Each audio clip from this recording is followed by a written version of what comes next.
It's nice to have everyone here. Hello, are we here? Can I get some reactions? Hello. Hello, is everybody here?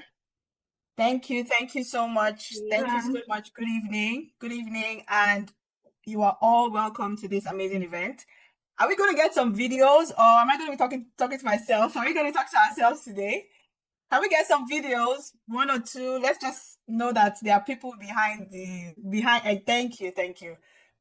We want to make sure we're not speaking to bots and AI AI clones. I know. Don't worry, you're not speaking to AI clone. I'm not We're speaking live and direct. live and direct. Thank you very much. Thank you very much. Okay. It's a full house. Amazing. Amazing. Thank you guys so much for coming. Can we just have an idea of where we're joining from? Just tell us in the chat where you're joining from. Are you in Canada? Are you in Nigeria? Are you in Dubai? Are you in um Kazakhstan, Germany? Are you in Iran? Just tell us Canada, Calgary, Canada. Welcome. Thank you. Thank you. Yes, from Edmonton. What's the time? Time is around 3 o'clock, or is it? Yeah, it says 5 p.m. Winnipeg.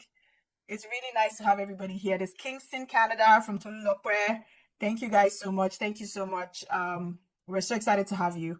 How was your day? Today is Friday, I know. We are tired, but we're just using the last ounce of energy to attend this call because whatever we're going to learn today is important. So tell me, guys, anybody just want to share something exciting that happens during the week or today? Did you win a contract? Did you lose a contract? Did you did you get a new job? Did you go somewhere? You just got back from vacation? Somebody just share, if you don't mind, just turn on your audio and just share with us something exciting that happened to you or something you just want to share with us. No matter how senseless you think it is, I'm sure we would love to hear you. From New Brunswick, Hamilton. Dwayne says it was a busy, busy day. I know, but we're so happy it's over, right? Yes, yes, yes. Anybody else want to share what something that happened to you? Abiola from Ajax. Yes, yes, yes, yes, yes. We're so glad. Those shutdowns, just a break, because you're going again on Monday. Just so, in case you forgot. Yes, yes, yes. Maybe I should start with myself. I had a deadline to get a certification from work, and I was so busy until that energy that comes at the last minute. It happened to me, and after so many trials, I finally passed my certification this evening. So congratulations to me. It was an oracle certification. Congratulations. Yes, yes. That was a good way for me to end. So as soon as I finished, I quickly sent my certificate to HR. I don't want any stories. So yes, I think that's something that happened to me. We'll just start off, okay? Once again, thank you guys. Thank you guys for coming. Thank you for joining the session. As you all know, this is one of many sessions that we have in the community between WinTech and NIPCA. I will just go right ahead. There's going to be some housekeeping rules just so we make sure that the event goes very well. And I'll just go through, give you an idea of how the event is going to run. I will talk briefly, introduce myself, introduce the team that's going to be anchoring the event. We would have our speaker come on, then we'll have questions and answers, and then closing. We will make sure that we stick to time because we know how all of us are in a hurry to get into the weekend and at least get some rest. So we will not take too much of the time that we have asked from you. So thank you so much again for joining us. I will start with myself. My name is Adama, and I am currently a business technology consultant with an IT firm here in Ontario. I used to work in banking before I switched over, and I'm happy to be your host for today. I am a member of the WinTech community, and so this is one of the many interventions that we have, and I'm always so happy to do this and to be a part of any gathering that we have. And of course, anchoring the session with me is Yetunde Ladipo from NIPCA. So I would allow Yetunde to please tell us a bit about yourself, introduce yourself to our amazing audience.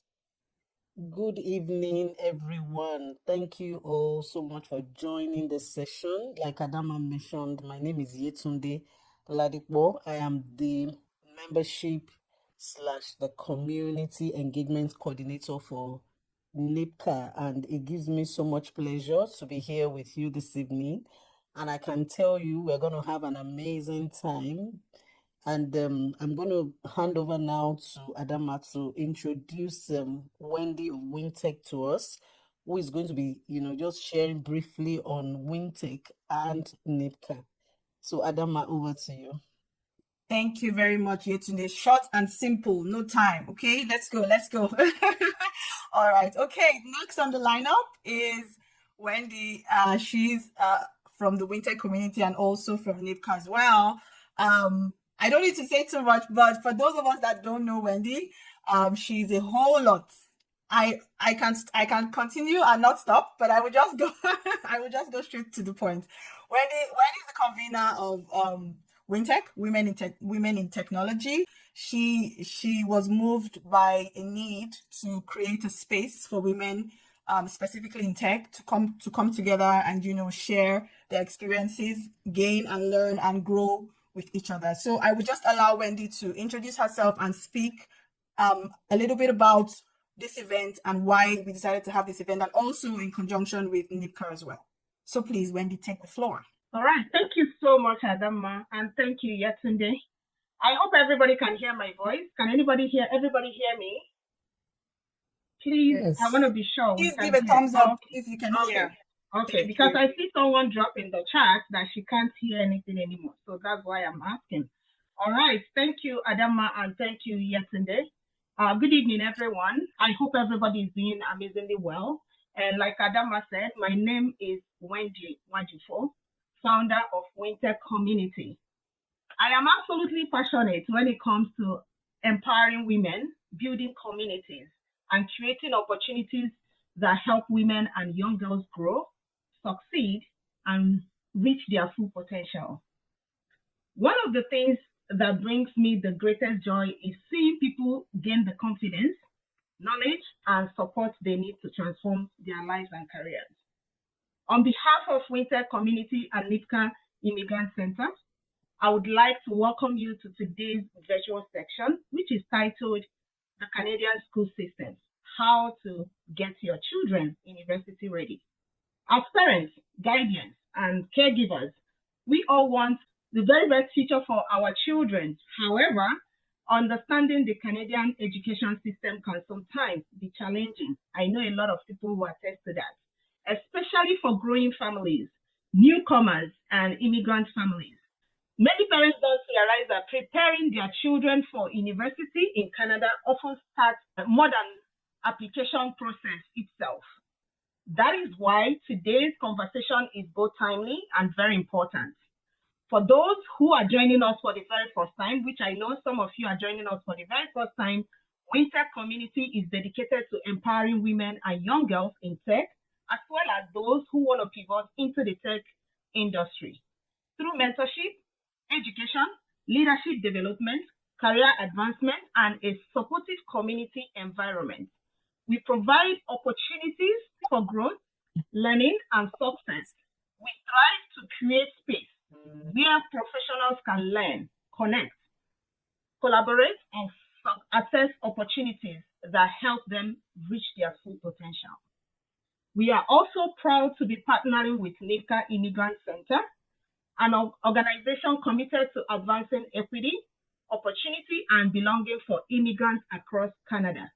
NIPCA works directly with Black racialized communities to remove barriers that limit access to employment, entrepreneurship, public services, and social participation through mentorship, entrepreneurship development, settlement opportunity, youth-focused initiatives, and community programs. They continue to empower individuals and families to succeed and successfully build sustainable and meaningful lives in Canada. Together, WinTech and NIPCA share a common mission of empowering individuals and families with the knowledge, resources, and support they need to thrive. So, if you are yet to join or become a member of these communities, this might be an opportunity for you. And if you want to join this community, please, we welcome you to click on the link that is going to be shared in the comments fill out the form and you are going to be added into the community. Thank you so much for taking the time to be here this evening. We encourage you to stay engaged. Ask as many questions as you can. When I say ask as many questions as you can, please go ahead. Whatever question that you have that is triggering in your mind, please go ahead and ask and take full advantage of valuable insights that will be shared tonight in this section. Once again, I want to welcome everyone and thank you so much for joining us. Thank you very much, Wendy. That was amazing. Please, can we show some reactions? Can we just give Wendy some applause? That was very interesting. I'm sure we all gained one or two things. At least we have a better understanding of the idea of WinTech and NIPCA. Before I go, I just wanted to say something. Wendy was just being very, very humble. She's somebody that I really admire a lot. If in case you don't know, she's a mother of 4. She's a tech professional. She's a businesswoman. She's a community champion. And she has been recognized by many municipalities and governments in Canada. So I'm sorry, I'm going to expose you. Anyways,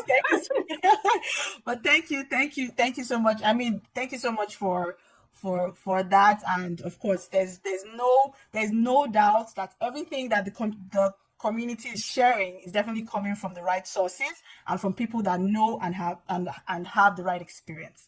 So without further ado, we're going to go to the meat of the event today. We have briefly introduced the subject of this event. We want to know more about the Canadian school system, and that is an area that is pretty big for so many of us. We are parents. A lot of us are middle-aged and we have kids or have friends that have kids in the school system. And coming from another climate, it's so confusing, having to blend, having to adjust, so many questions. And sometimes, to be honest, you don't know who to ask. You don't know where to go. They say, okay, you have to send an email somewhere. You have to do this. So we thought, okay, why not bring it to our doorstep? And why not bring it to our doorstep in a way that we would understand and by one of our own, who is a veteran in that industry, in that field, who knows everything there is to know and who is really willing to share to us, just so we can put ourselves on the right track, just to set everybody up for success. We know how it is. If you miss it at the time you miss it for your kid, there's no excuse that you didn't know. It's the damage is done and you don't get to recover for a very long time. So I'm just going to introduce our speaker. He's Mr. Benson Amun. He's an education consultant and a school administrator for over 30 years in Canada. He has over 30 years of experience in teaching, leadership, and international education management. He has served as vice principal, executive director in Canadian and institutions overseas, and he holds a Master of Education with additional qualifications in principalship, superintendent leadership, and all the ships. All the ships. So, but beyond his professional work, he served as a board member and registrar with Milton Soccer Academy, where he supports youth engagement and organizational governance. He brings a strong foundation in educational leadership, and this makes him a very seasoned voice when it comes to, the educational system, when it comes to, navigating your way in the Canadian school system. So please, drum rolls as we welcome Mr. Benson Amun. Thank you so much. Thank you so much. Please take the floor. Thank you very much, Wendy. Thank you, Adama. Thank you for all the facilitators. I'm actually honored to be here.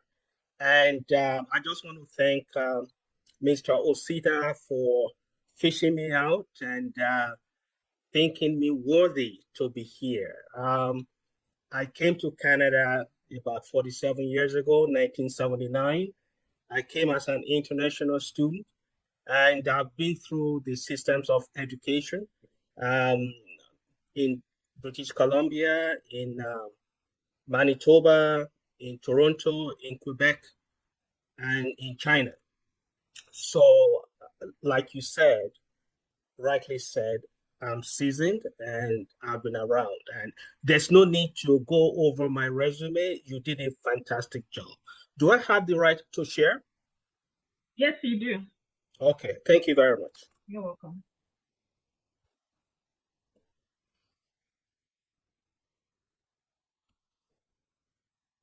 Can you see my screen? Yes, we can. Yes, we Yes, can. we can.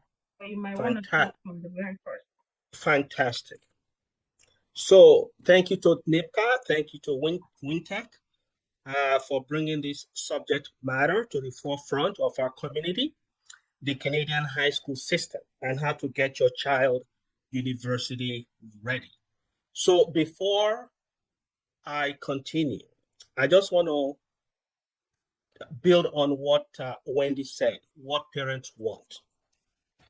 And in my conversation as a parent, as a principal, as a teacher, as a member of the community, I know parents wish for their child in school. Parents want their child to feel safe, valued, and supported in school. Their aspirations include developing resilience, discovering a passion for learning, building lasting friendship, and gaining the confidence to learn from their mistakes. The common themes in parent wishes for their children include number one, emotional growth, to be kind, respectful, and resilient in the face of challenges. And number two, academic curiosity, hoping the child discovers a joy for learning rather than just focusing on grades. Number three, social well-being, wanting them to feel included, make good friends, and be protected from bullying. And number four, self-confidence, encouraging them to embrace their unique traits or talents and realize that mistakes are simply opportunities to grow. So I'm going to continue with the presentation, the structure of schooling in Canada. We have the elementary school or the primary school, we have the secondary school or the high school, and then we have the post-secondary school. Now, in elementary school, it starts with preschool, which is optional. So from when the child is born to age 4, that's preschool. Then kindergarten starts at age 4, junior kindergarten, and senior kindergarten at age 5. And then when they turn 6, they start grade 1 through to grade 8. Now in secondary school, we pick it up from grade 9, to grade 12. So that is ages 12 to 18. In Quebec, however, is from grade 7 to 11. And it focuses on mandatory credits and community involvement. So kids do not just graduate just completing the 30 credit hours. They need the 40 hours volunteer hours in the community. My recommendation is that in grade 9, they do 10 hours. Grade 10, 10 hours. Up to grade 12, spread out with no stress. Then from secondary school, grade 12, upon completion with 30 credits on your volunteer hours, then we have the post-secondary. The post-secondary is divided into 3, actually 5, but 3. The university, college, apprenticeship programs, and they all require 30 credits. So these are the 5 post-secondary destinations. So we have the university, college, apprenticeship, workplace, and community living. So the university in grade 9, if your child scores 70, 75% and above in their courses, then they are recommended to proceed to grade 10 on that pathway of university. The transition, the separation starts from grade 9 to grade 10. Grade 9, they take the same level, but if your marks are below 75, they highly recommend to parents for kids to go to college or apprenticeship, workplace, and community living. Now, the difference between university courses and college courses is that university courses are more abstract. while college courses are more practical. And then you have other kids who are not that academically oriented. So those kids are directed to apprenticeship programs, on-the-job training for skilled trades like electrician and plumbing. Then you have some other group of kids who can transition from high school to workplace. So in grades 11 and 12, they take courses in school, not courses that lead to university or college or apprenticeship, but in their grades 11 and 12, the school will offer a co-op program, maybe 2 credits, maybe 4 credits, whereby the child can go to a workplace. And then upon graduation, they go directly to work. Then we have the fifth group, community living. So this consists of life skills curriculum for students with developmental needs, autism, and other challenges. So the secondary curriculum, I'm going to repeat, is that students typically take common or general courses in grade 9, and it's 8 courses per grade. So they take 4 courses every semester. And this builds a foundation in language arts, math, science, and social studies. This period allows students to explore various disciplines before specializing, because from grade 9, they start to separate to those 5 different areas I mentioned on the last screen. So they proceed to grade 11. Grade 11 is very, very focused and specific. So you have to know the pathway. So if you want to study engineering, you must take physics, advanced functions, calculus. If you want to go into sciences, you take chemistry, biology. If you want to go into business, you take law, accounting, psychology. There are also private schools or independent schools because we have public schools, we have faith-based schools like the Catholic schools. There's also private or independent schools. These are autonomous administration. They operate completely independently of the Provincial Ministry of Education framework regarding governance and operational structures. It's a fee-based funding, funded primarily through student tuition fees, private endowments, and philanthropic donations rather than government grants. And the curriculum standards, while autonomous, they must strictly follow the provincial curriculum guidelines if they wish to grant standard credits toward the official high school graduation diploma. OSSD stands for Ontario Secondary School Diploma. The point here is that regardless of whether you went to the public school, the faith-based school, Catholic schools, private or independent schools, that diploma will gain you access to any higher institution, post-secondary institution across Canada. So the grade 12 high school program is pretty standardized, and you gain admission to any college, university across Canada, also across the United States, and probably Europe, if that's your interest. What else do we offer in high school? There's the Specialized Success Program. It's a high skills major. It focuses on career sector like manufacturing and health while earning a diploma.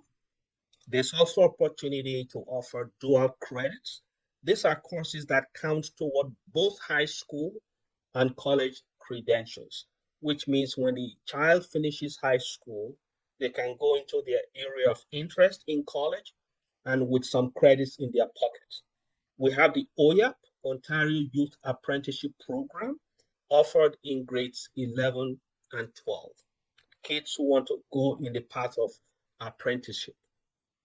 Then we have the Essential Pathway, project-based learning for students needing extra support. Because not every student can handle certain courses because we all have different gifts and talents and learning needs and learning styles. So, what else beyond academics? Global skills. We learn critical thinking. We analyze information to address complex real world problems. We learn about innovation and creativity, scaling ideas to meet community needs. We learn about collaboration, working effectively in diverse teams, and digital literacy, mastering modern tools and safe digital practices. There's also global citizenship, awareness of environment and social sustainability. Like we said earlier, the pathway to graduation for the OSSD, Ontario Secondary School Diploma, is that every child must have a total of 30 credits, 18 of them compulsory and 12 optional. And then the additional mandatory pillars, 40 volunteer hours, the OSSLT, Ontario Secondary School Literacy Test, OSSLT, is taken in grade 10. And for you to graduate, you have to pass that literacy test.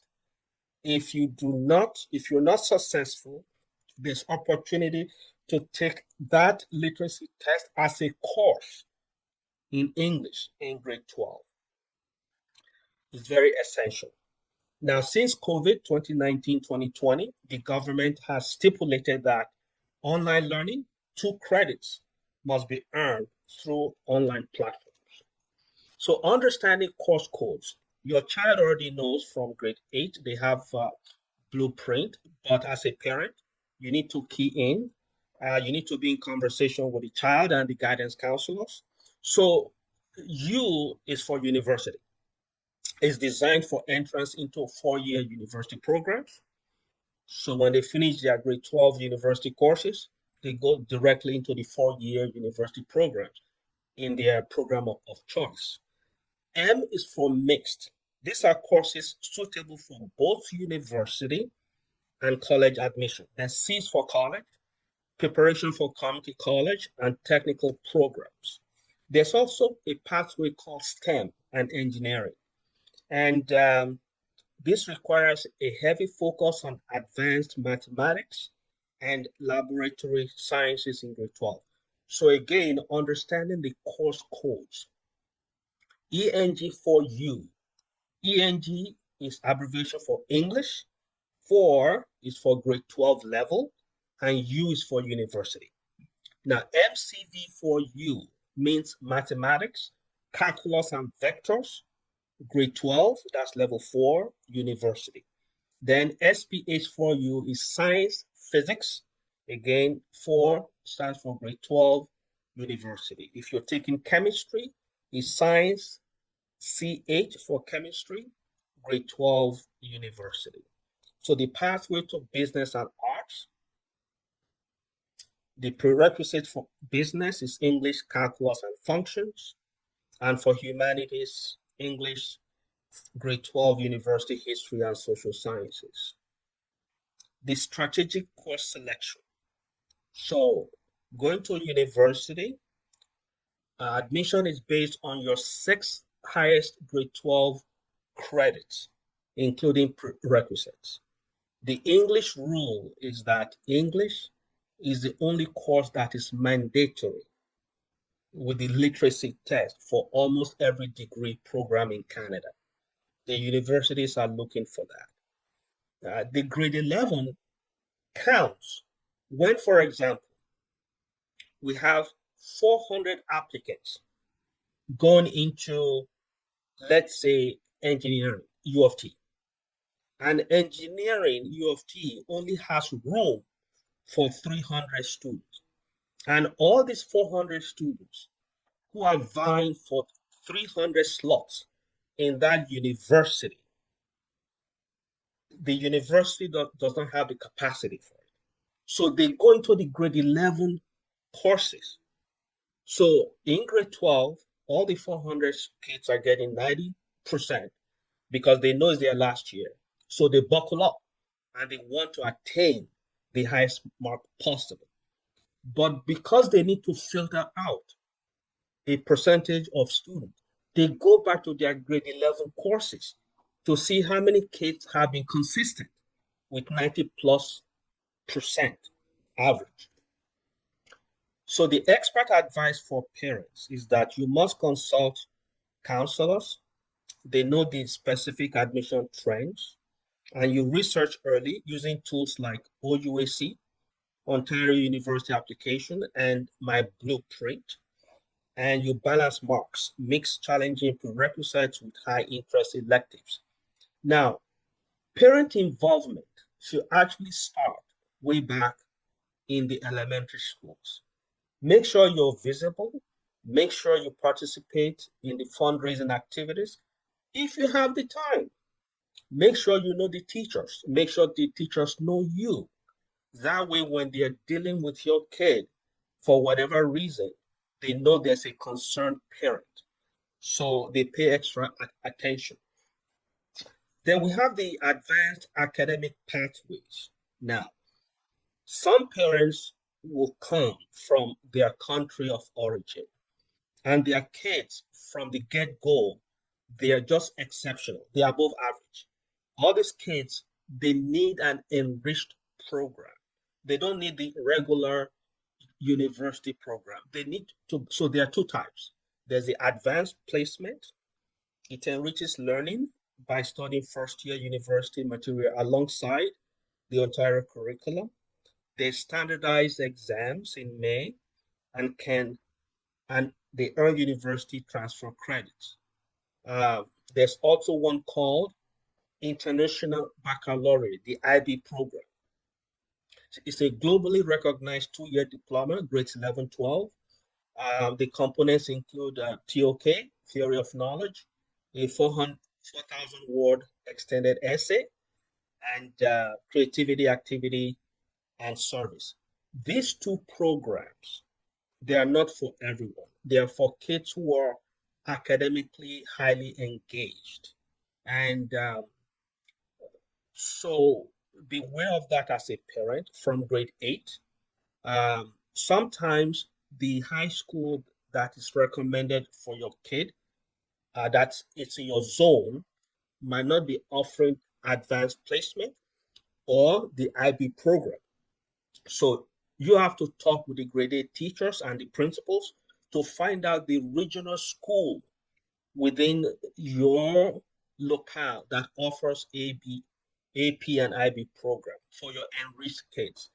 Mind you, most of this information I'm dishing out is not for every child, it's not for every parent.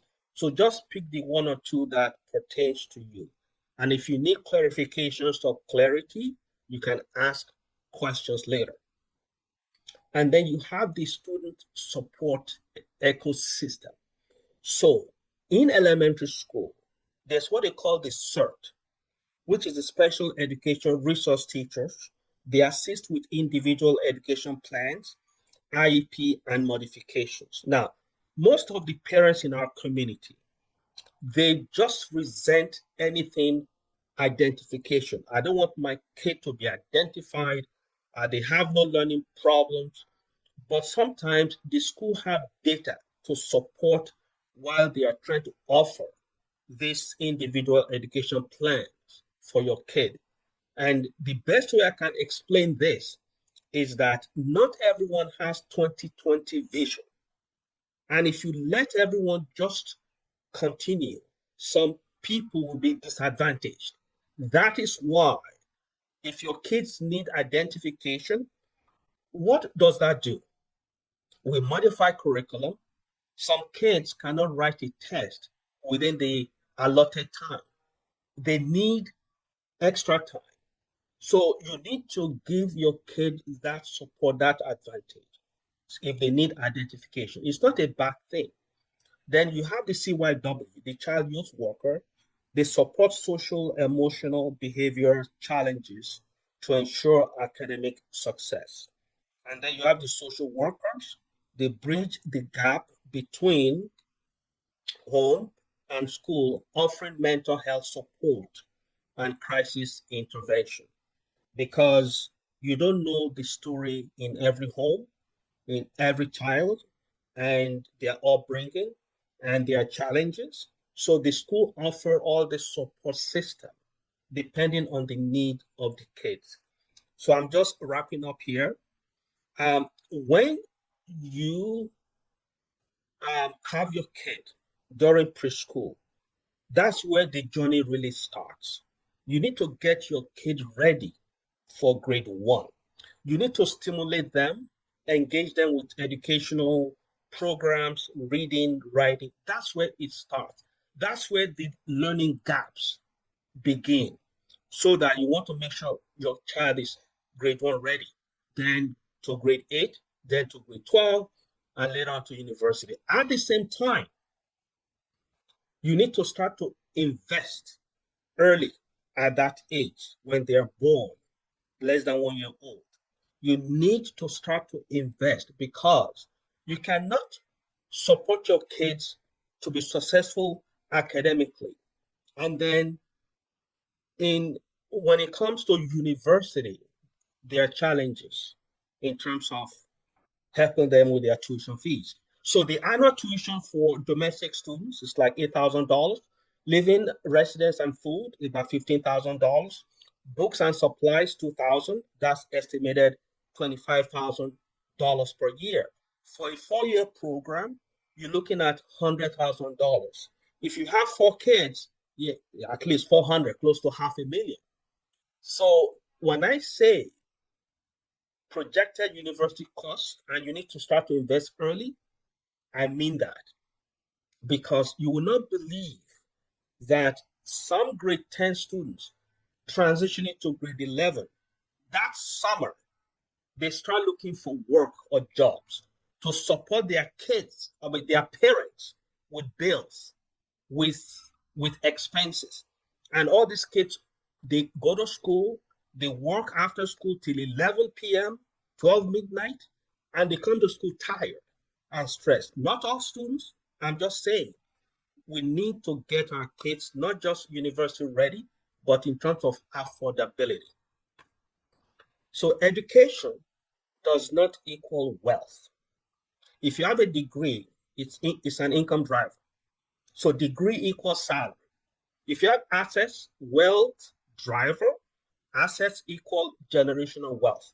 I want our community to actually see that as necessity, something that we need to do intentionally to make sure we have generational wealth. Because in the book of Proverbs, it says, a good man and a good woman provides for, I guess, inheritance for the children's children. So we need to keep that in mind. We have to live the God's kingdom economy above circumstances, above increase of gas prices, above inflation, above food increase prices. We need to be aware. We have the tools, we have the insight, we have the strategy. So this is how I'm going to round up. The power of compounding. There's no other way for wealth. The power, I wish someone told me this when I was going to university, when I was a teacher, when I was a principal, because I was financially illiterate. So if you Google investing $500 per month, that's just the price of coffee and donuts. I'm being conservative. $1.67 for coffee and donuts. You put that away. Or if you work a job $20 an hour, $25 an hour, you put your 1 hour pay away. It takes discipline. It takes purpose. You put that away 500. The stock market, if you look at the trends, Dow Jones, S&P, Toronto Exchange, they can give you an average, the index, they can give you an average of 10% return. We have portfolios that you can invest this money over time. Look at the graph. In 10 years, you have 100K. It's not there, but in 20 years, you have about $500,000. That's when your kid is finishing university. Imagine you having $500,000. I don't have $500,000 right now, But it takes this awareness. Then in 30 years, when your kids are ready, working, from you have 1.1 million, put it on Google. I'm not trying to sell nothing. I'm just selling peace of mind. That's what I'm selling. Both how your kid can survive university and navigate school and navigate life at the same time. Then when you talk of generational wealth, till 50 years old, because the power of compounding starts to explode after 20, 30 years. 8.6 million. You have enough for you. So you are 70, 80 years old as a parent. You don't have to go to Walmart to look for a job. So we need to start thinking in that line. Thank you very much for listening to me. If you have any questions. Can we get some reactions, please? Can we get a lot of reactions? Can we get a lot of reactions? A round of applause for Mr. A Benson. round of applause, round of applause. Thank you so much. Thank you so much, Mr. Benson. That was so beautifully done. On behalf of WinTech and NIPCA, we want to say thank you to you again for, the very wonderful session. I'm sure so many of us are blessed, and we're already thinking. I can see, some questions in the chat, and I'm not going to waste our time so that, because our time is fast spent, we want to get as much benefit as possible from this session. I know some people have some questions. Bisola, I see Bisola has been sending us quite a number of questions. Bisola Adebayo Nathaniel, I don't know if you are still on the call. If you'd like to unmute yourself and ask your questions. I see there are so many questions, Mr. Benson. Okay, okay, Bisola. Yeah, so I was asking. Thank you so much, sir. Sorry to I just jumped into the question. Thank you. God bless you. That was very informative, and I just, especially the last part where you spoke about compounding wealth, and I used to see the benefit of RESP, but I now see it more, right? It's more it makes sense. It makes much more sense. Seeing the way you analyzed it. So the first question I asked was that there were two specialty programs that you were talking about, the bachelorette and then the other one. So I was asking. AP. Sorry? The IB program Yes. and the AP program. Yes. So I asked how that works with regional programs. So you have to know your kid. So your kid has to be performing at a very high level.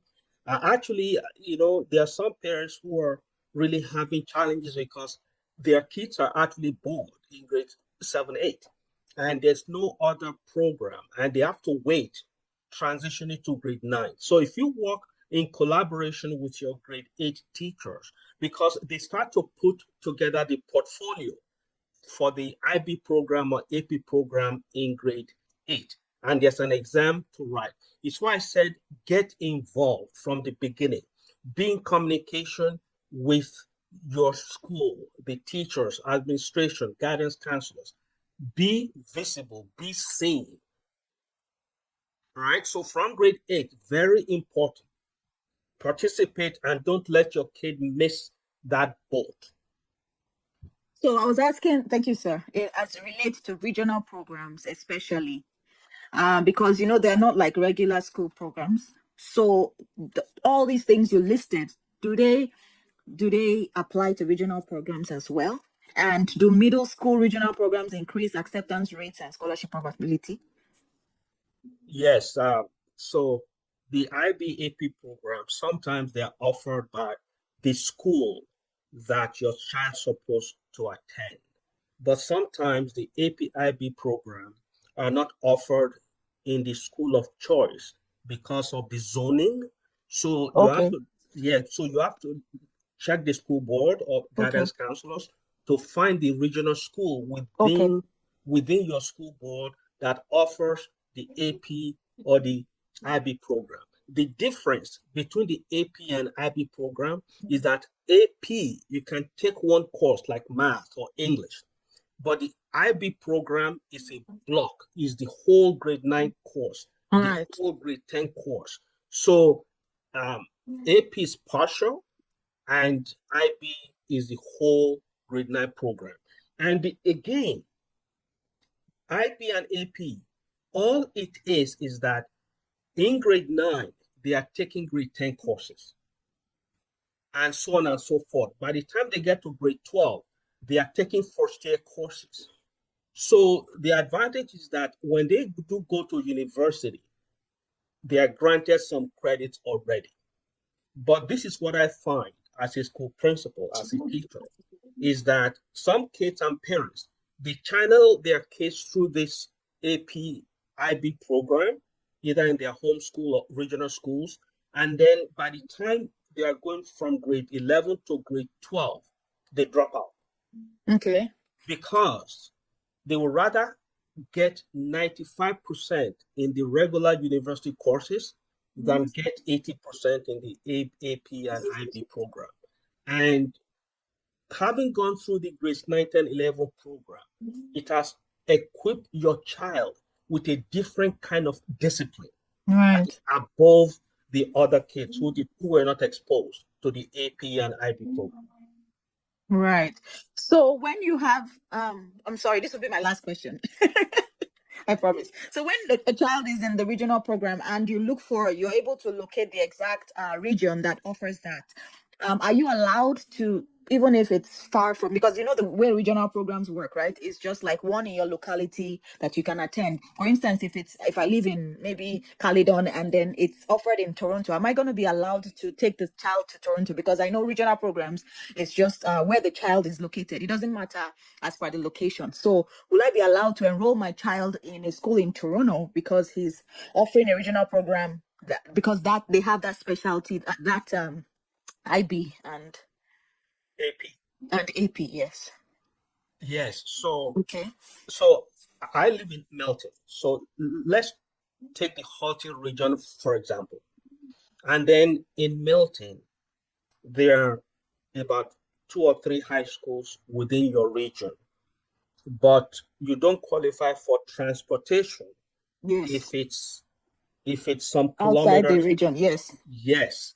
So, but if the regional school is outside of your catchment, outside of Yes. your zone, the board will provide transportation.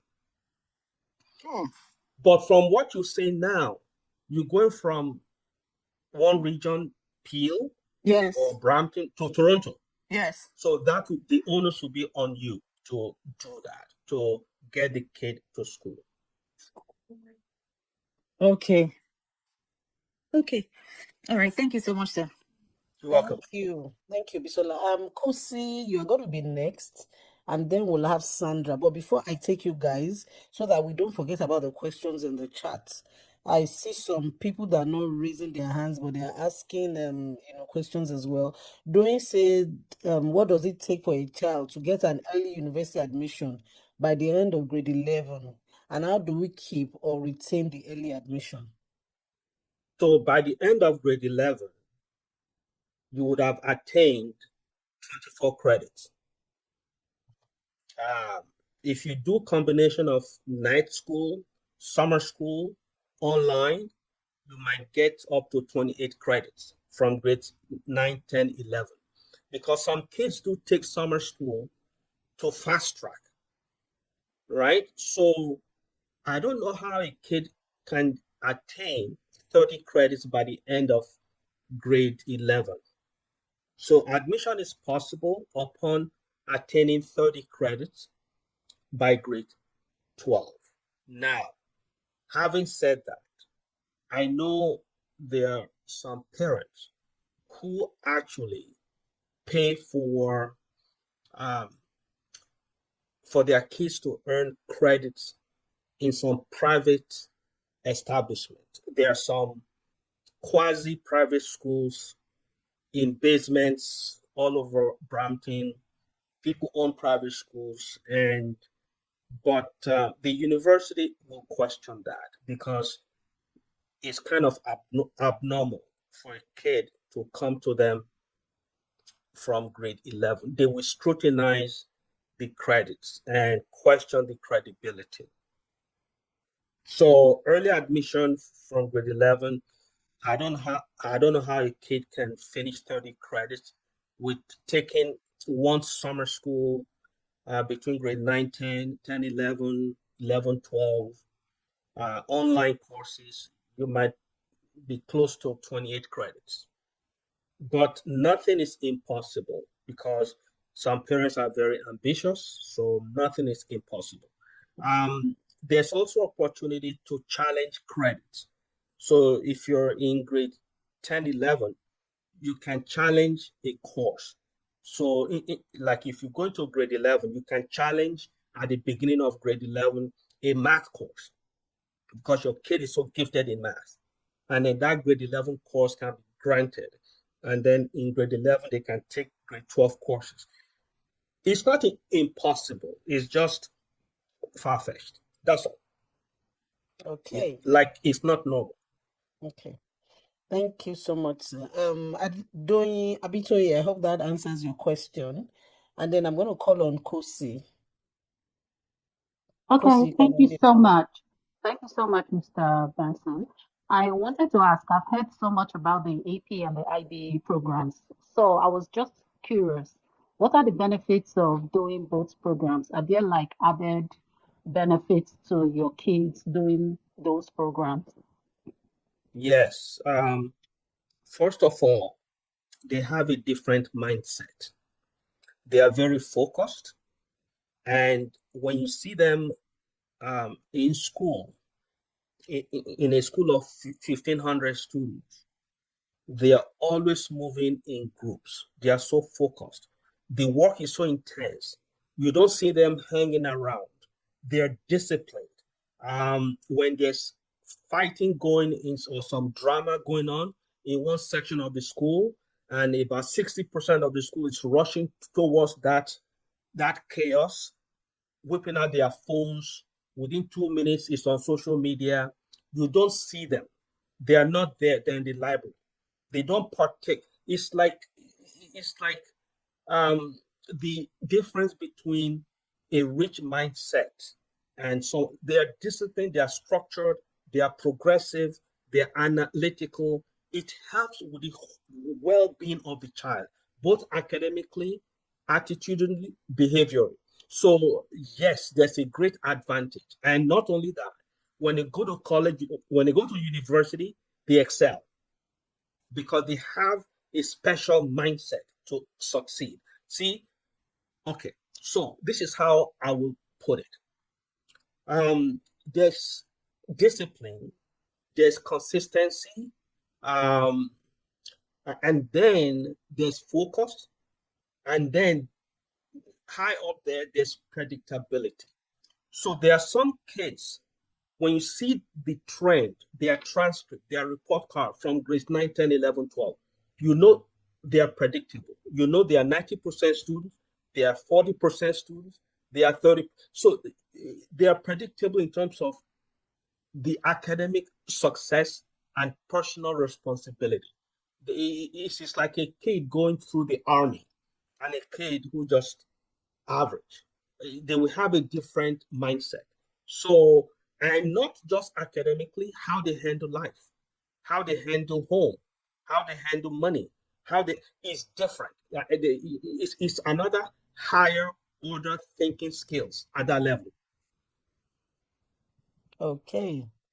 Kosi, I Thank hope you. that answers your Yeah, question. Thank you. yes, it did. Sandra, Thank before I call on you, let me just take another question from James Uritse. James says, what about for a child who is in grade 10 but wants to read medicine after grade 12?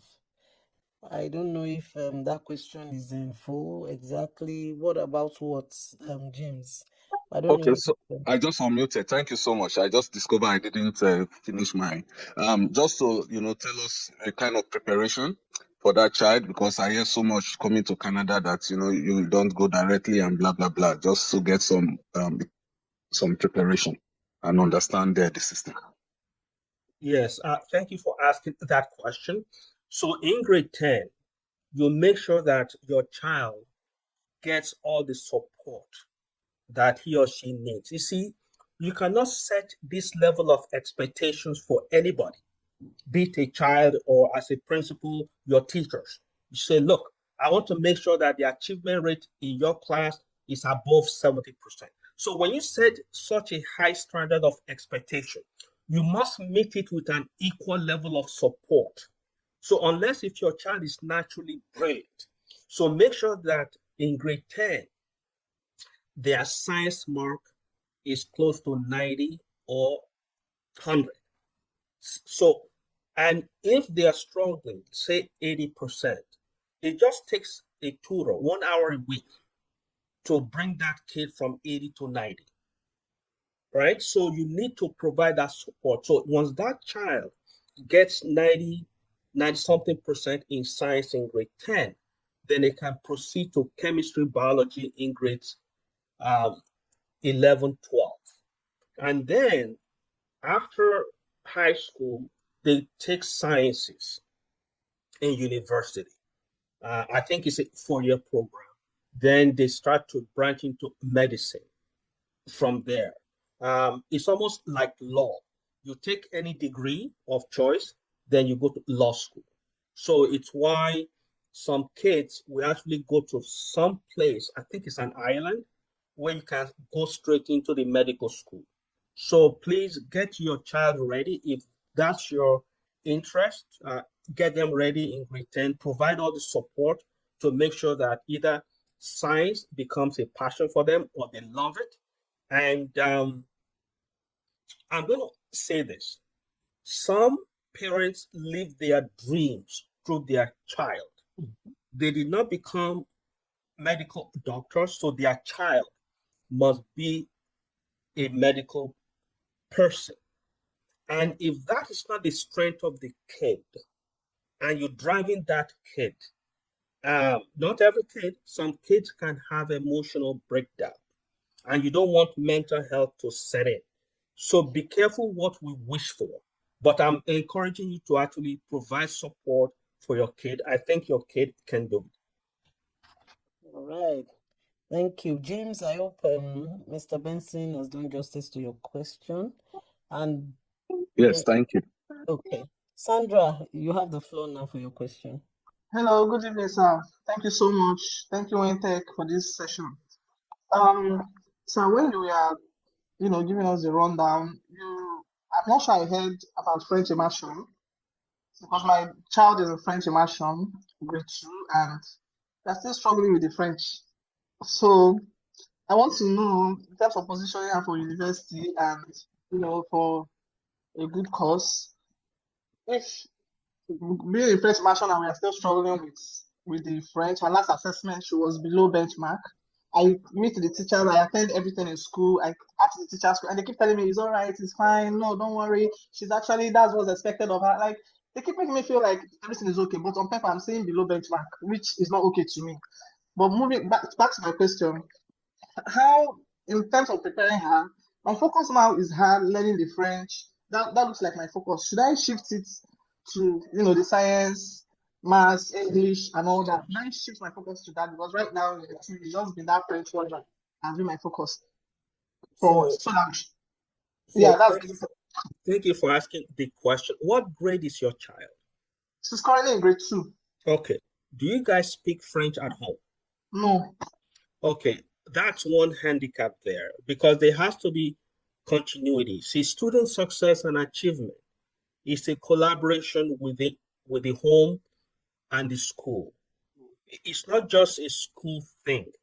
So speaking French at home will help in a way. So, but this is what I see. Kids do, of course, this is a bilingual country, mostly Montreal and Quebec, right? So having French is an advantage. I strongly recommend it. But 80% of the people I know just save themselves and their kids the stress and they just switch to the English curriculum. Because a true French program, they don't teach in English in the classroom. They teach math in French. They teach science in French. Everything is in French. So an average kid who is struggling in the English program, they are teaching you math in English, everything in English, and you struggle. Then you pile that with a foreign language, and there's no support from home. That's a tall order. So, and in high school, 90% of the kids, they drop out of French by grade 9. Actually, from grade 8 to grade 9, over 60%, the French course in grade 9 is replaced with another course. So, but it's good exposure though. It's good. The other thing you can do is you can find a French tutor after school because your child deserves that support. So it's not bad for a parent to expose their child to another language from the get-go. But all I'm saying is that provide support, with higher expectations is higher level of support. That's all I'm saying. It's not a bad idea. If I'm your kid, I will need support. I will need support.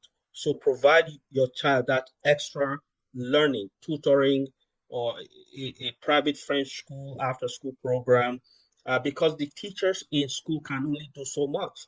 So it's up to the home to complement and pick it up from where the school stops.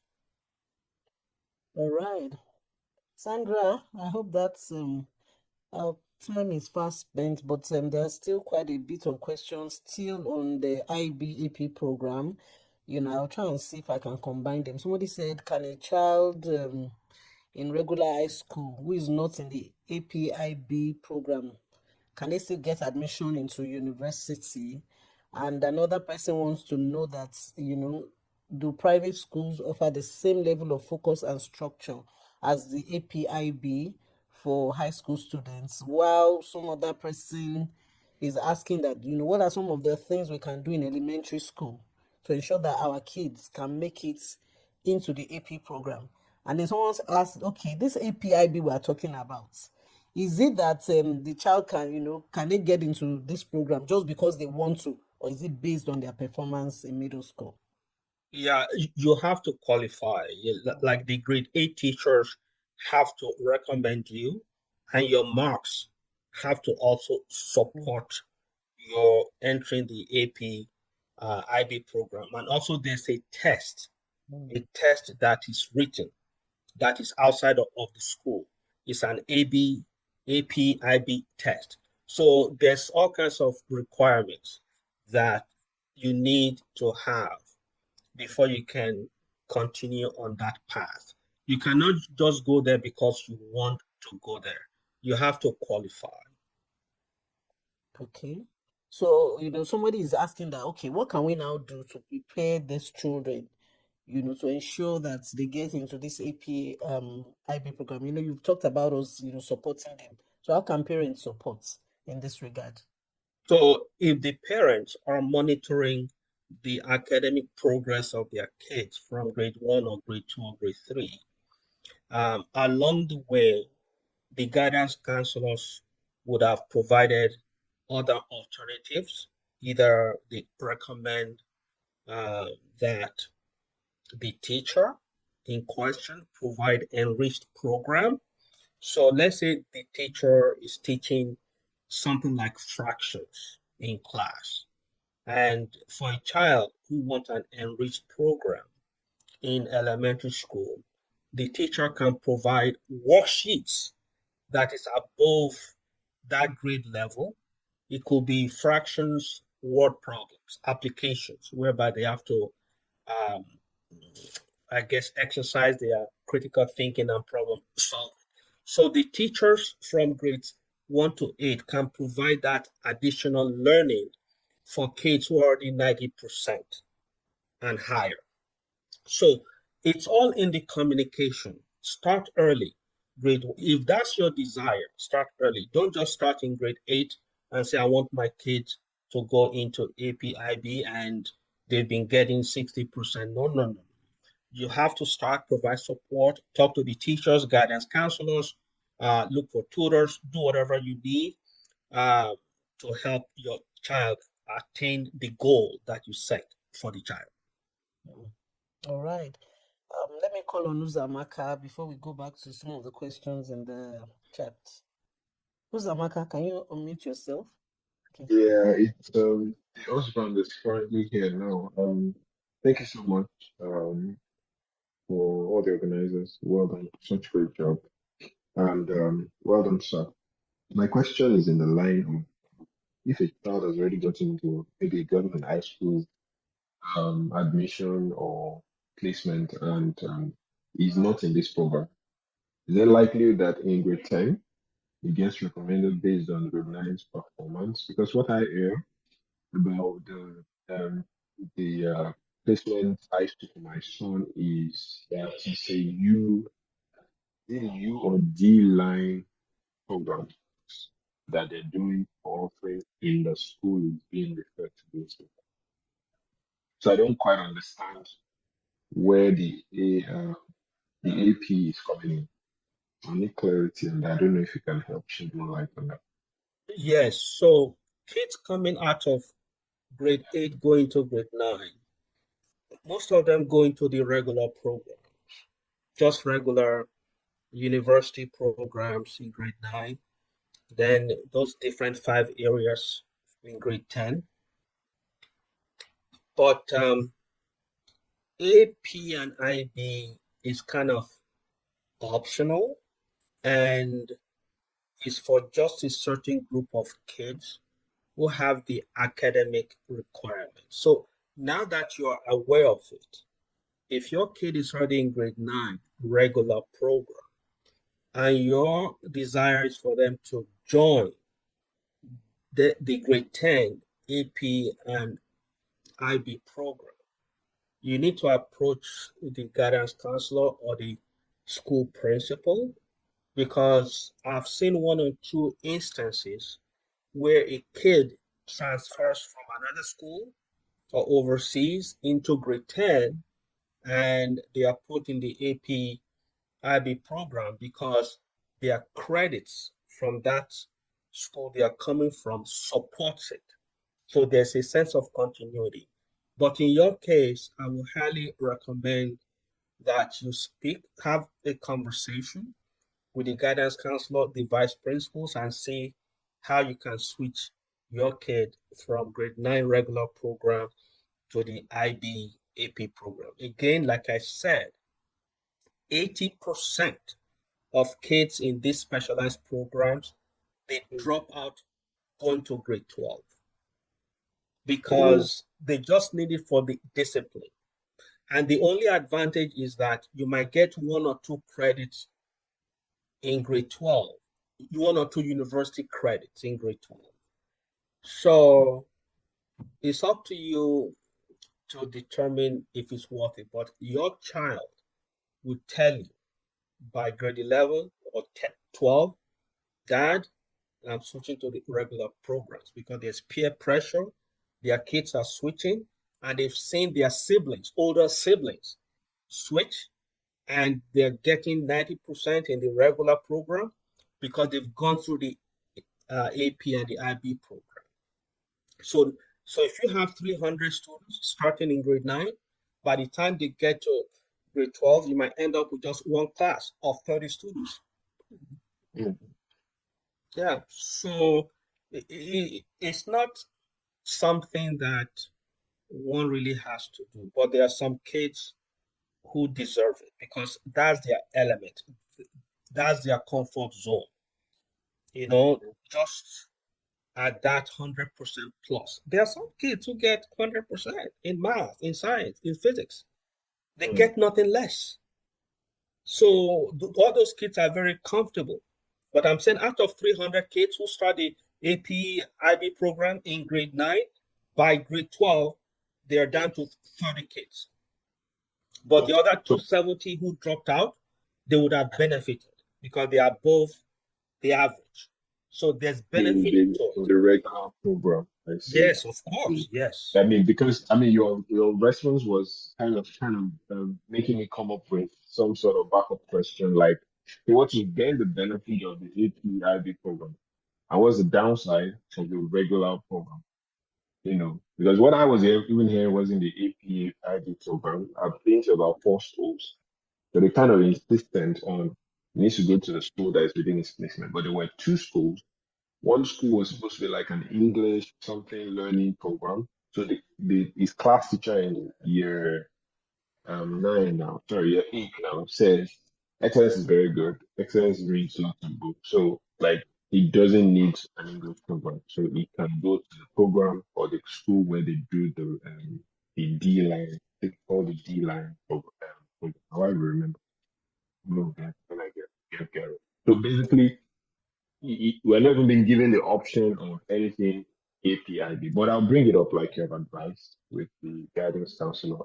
There's a meeting that's going to happen with them. So I'll bring Yes, please continue the communication with the guidance counselors and the school administration, because you need to self-advocate for yourself and your family and exhaust all options possible. Sometimes if the school is not giving you the answer that you're looking for, you can go to the school board and speak with the superintendent of schools and the school trustee, and they can override any disagreements that the school is having with you.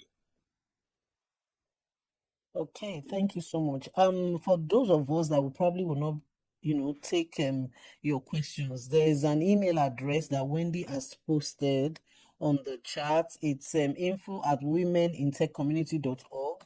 You can send in your questions there and we'll pass it to, Mr. Benson. So we want to make sure that we attend to every question as much as we can. There's a question, sir, that I would want you to speak to. I mean, the person has asked it twice, and he's saying, in your opinion, sir,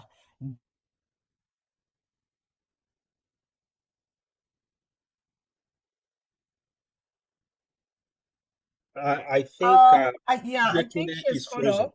Yeah, she's Yes. having network issues. Let me see if I can take it over. I don't know the comment she was trying to read. I'm not very sure, but I did have a question, and I thought it would be nice to just drop it while we wait for her. Okay. So, what is your opinion, very quickly, about that a lot of us want to involve lesson teachers from Nigeria. They believe that the standard that we have here is not as high, so they're trying to bridge the gap by employing scholar people from a different educational system to beef up what they're receiving here. So can you just talk, what you think about that approach and what difference to make? Do we need it, or how do we just close that gap that we perceive between those that have kids that are coming from another school system to join the Canadian system?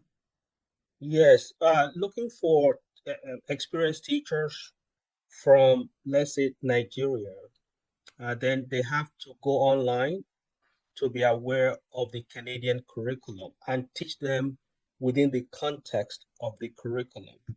They have to try to, I think everything is online. So a teacher from Nigeria will do some kids good. But I'm going to highly recommend that within the community, there has to be a way whereby um, grade senior grades uh, members of our community who are in grades 11, 12, who are comfortable in certain subjects, they can have a tutoring session for grades, I guess, elementary schools, 9, 10, in certain subjects of strength. They can help them with their projects, presentation, slides, um, research within the community. And so if you have like 10 senior students and you have like 30 junior students, elementary students, that's ratio 1 to 3 there. So we can find the solution within our community in terms of helping each other. And the kids don't have to do this pro bono. Like tutoring session at Oxford Learning or all these tutoring places, they go as high as $35, $45, $50 an hour. We can give the senior kids a stipend of $10 an hour. I mean, a parent who's willing their child to excel can afford to say, okay, fine, every Saturday, 2, 3 hours, my kid go here and it's us. And once we start something, it's going to grow. So the other recommendation, I had this conversation with Wendy sometime earlier. We need representation in the teaching profession within our community. Our children need to see us at that level. And I'm seeing some group of Nigerians who are actually coming into the Halton Catholic School Board as early childhood educator and some other support staff. All these well-educated Nigerians, I'm glad for them that they are coming into the school system at that level. But they should all know that they go to 1 year or 2 year faculty of education and they're into teaching. And if they want a quick employment, they do something like French, if your interest is in French. There's shortage of French teachers. So they need to enter the school board at a teacher level, not elementary helping. It's good, but I'm just saying they are qualified enough. We need representation in the community. Imagine for 20 years, I was the only Black administrator. And and um, and I retired 10 years ago. There's one of my teachers who's on this call, and he kept telling me that, Mr. Amun, what you're doing, an average Nigerian will not do it. They will think you're going to take the job away from them or you're going to outshine them. And I couldn't comprehend that. But that wasn't my mindset. I brought over 40 Nigerians into the teaching profession over a period of 10 years. Wow. And the price I paid for it, I'm talking 15, 20 years ago, was that they refused me to become superintendent and all because I was playing outside of the game.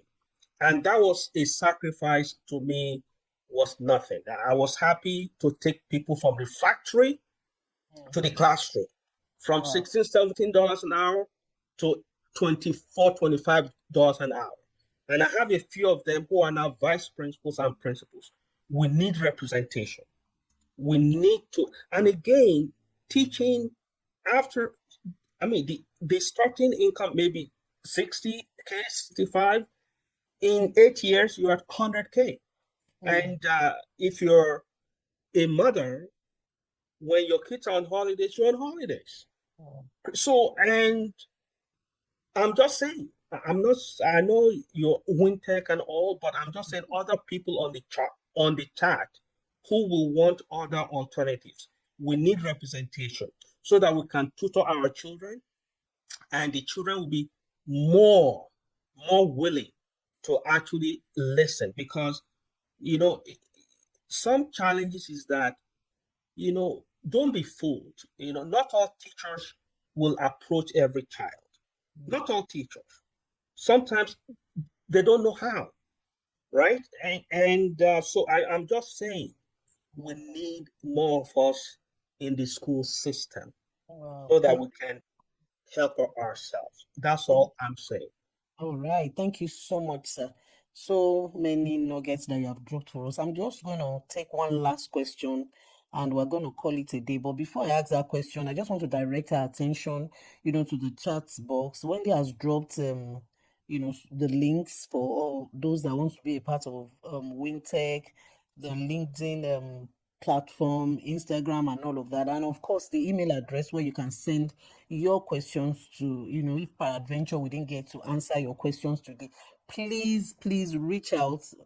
Mr. Amun has made himself available to us, and I'm sure, whatever questions we send to him at the end of the session, he will be sure to oblige us and answer. And somebody or some of us have also asked if we're going to get the recording or the slides, to which Wendy has responded that, just follow the WinTech page on YouTube so that you subscribe, and so that once this video is posted, you can, have the opportunity to always go back, to it. And then the last question I have is, K Bams wants to know, sir, if in your opinion, do private schools offer the same level of focus and structure, for the AP IB, for high school? If Yes, they do, because the AP and the IB program, there's a body that runs it. It's outside of the Ministry of Education. It's a separate body entirely. They run the assessment, evaluation, the testing, the admission, the grading. They even have teachers who grade all these things. Speaking of private schools, I had the opportunity years ago to work with some of our children who went to Appleby. Appleby is a high-end private school in Oakville on Lakeshore. They pay, like, at the time, $60,000 a year per kid. And they have a very, very robust and rich program, including kids taking trips, traveling outside of the country. So yes, I'm talking of just one example, a high-end school, but the AP IB program is run through the schools, but by a body, external body entirely. So it's very credible. Yes. All right, thank you. Thank you so much. I saw there's an interesting question by Benga. I know I've said this is our last question, but Benga Ajayi said, I am OCT certified, sir, but there are many bottlenecks in getting this teaching job. So what is Benga's level, elementary or secondary? Benga, are you on the call? Do you want to unmute yourself so we can quickly take this question? Thank you, sir. Intermediate and high school. Intermediate senior. And then in the senior, what's your specialty? Economics and general social science. All right. So which school board have you applied to? I've done for Houghton, up at Hamilton, Wentworth. Those are my areas. Toronto also, district school board. We don't know those ones. Yes, because when you mention Toronto, Toronto is the most inclusive school board. They have lots of Black principals, lots of Black superintendents. Actually, one of my colleagues was one of the associate directors of Toronto School Board about 15 years ago. So if you pass your resume to me, I can pass it to one of the Nigerians who is nice superintendent, but maybe we will have to find someone who is a principal who can help us out. So if I Okay. can get that resume, I will direct you to some people, some personnel. But I know there's shortage of teachers because, the teaching education program used to be 1 year. And then there was influx of teachers. Then about 8, 9 years ago, they made it 2 years to get your Bachelor of Education teaching diploma. Now I'm hearing that they have shortage of teachers. They want to make it 1 year. So for you who already have some qualification, uh, let's see what we can do to advance you forward.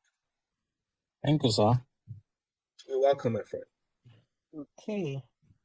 Thank you everyone for joining the session. I know we still have, some questions, but if we just continue taking questions, we are not going to leave this place tonight. And we just want to really appreciate Mr. Benson Amun. Thank you so much, sir. This session has been, so delightful, very helpful, enlightening for us.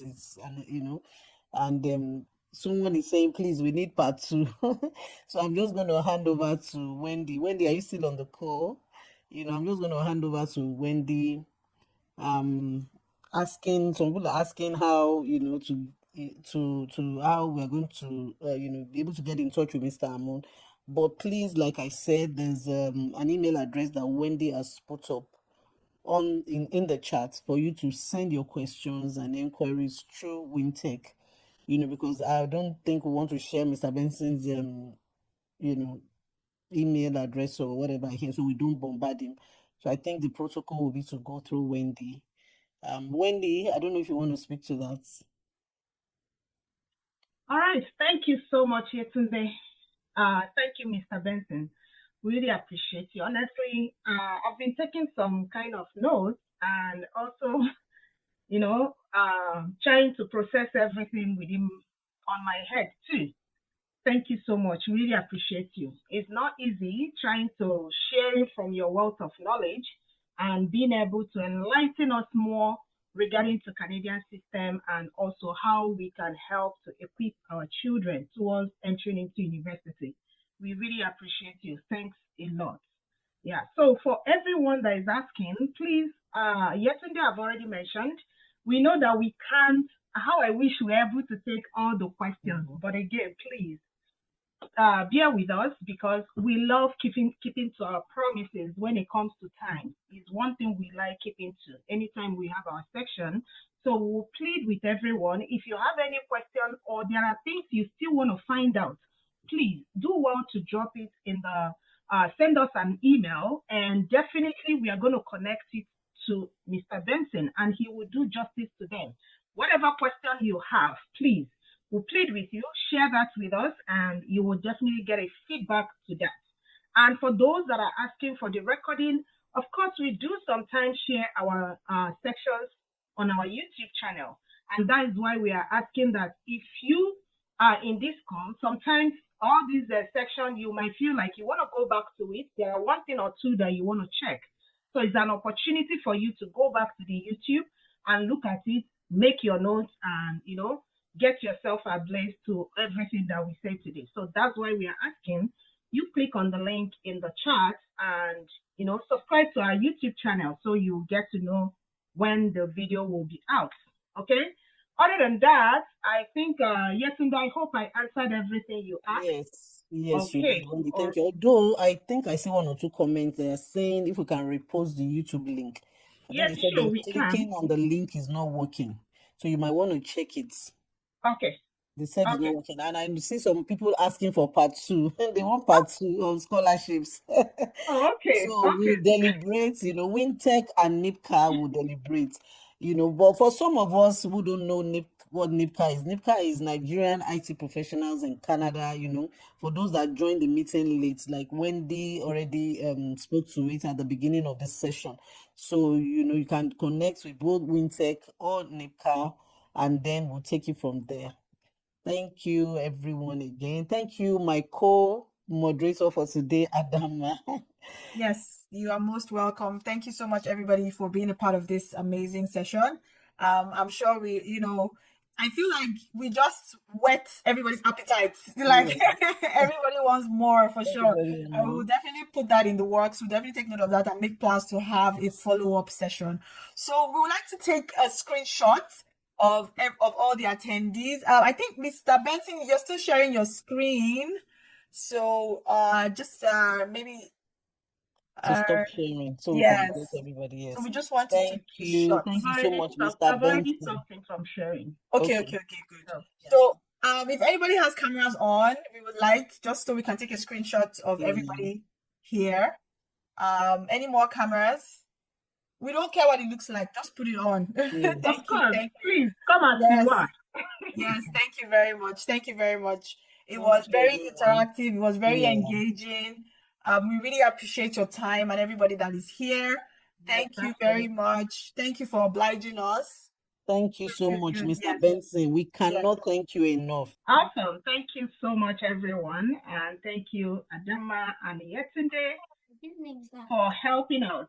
Really appreciate you and everyone that joined today. We sincerely appreciate you for joining. Yes, of course. So please stay tuned. If you would like to be a part of WinTech or NIPCA, we're happy to have you. We have these types of sessions a lot. At least every month we have something. There's something useful that we would like to share, and we really would implore you to be a part of the community. So if you're a man here, send your wife's information, okay? You will join NIPCA, and your wife will join Wintech. Okay. All right. So, on behalf of everybody from me, it is good night, and I wish everyone an amazing weekend. Thank you all. She dreams. She dares. She does.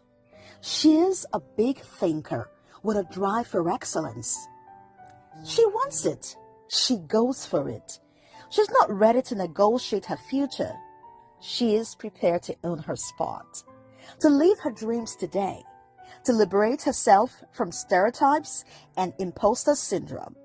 She is the woman who has identified her path, purpose, vision, and is willing to make her mark wherever she turns. She is me. She is you. She's all of us who are willing to tear down barriers and become triumphant at home and work. Together, we will confront our wars, win our battles, and soar. This is our enclave, Wintech, creating a safe space for women to network, learn, support one another, access opportunities, thrive, and succeed.